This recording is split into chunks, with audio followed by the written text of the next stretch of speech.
Now to an Eyewitness News exclusive. A grieving father is speaking out tonight just a few weeks after his son died in a car wreck. I know you'll remember this. 4 Wake Forest teenagers were in this car. They were just leaving a Bible reading in the morning when this terrible car accident killed one of them and severely injured the others. Since then, their loved ones and their entire community have been rallying to try to raise $20,000 to help with all the medical bills. And tonight, that goal may have been reached at a fundraiser. Angelica Alvarez live at that fundraiser for us at the Macaroni Grill at Triangle Town Center.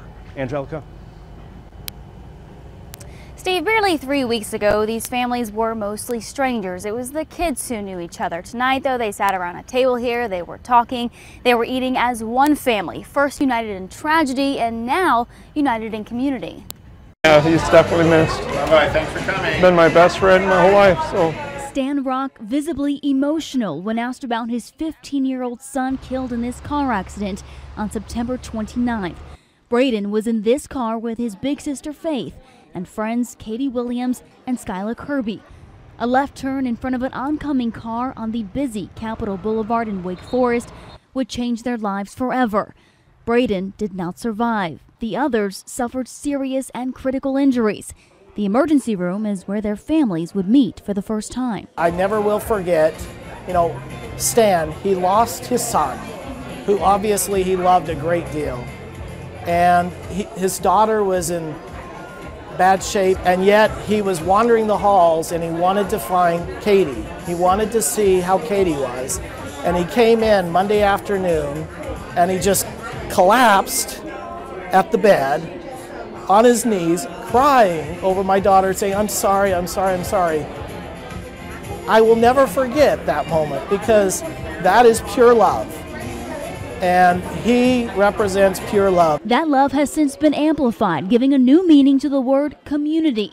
They're in this Macaroni Grill due to donations, just a tip of the iceberg of support they've experienced. I don't think words can express on how much I think I've seen as a community as a whole come together just over something like this.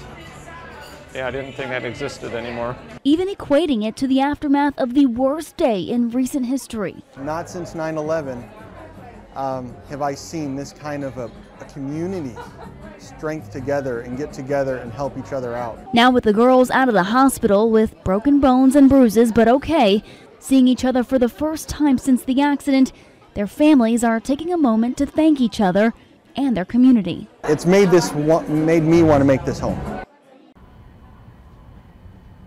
And Mr. Williams, Katie's father, he was telling me that 2 weeks before the accident, he and his family were considering moving. But after all this, he says he just can't leave this community. As far as that fundraiser, before today, almost $15,000 was raised. And to help boost that number, this Macaroni Grill here in the Triangle Town Center will be donating a portion of today's profits to that fundraiser. And if you would like to donate, if you couldn't get out here today, we have a link to that donation site on our website, abc11.com. Just click on this story. Live in Raleigh tonight, I'm Angelica Alvarez for ABC 11 Eyewitness News.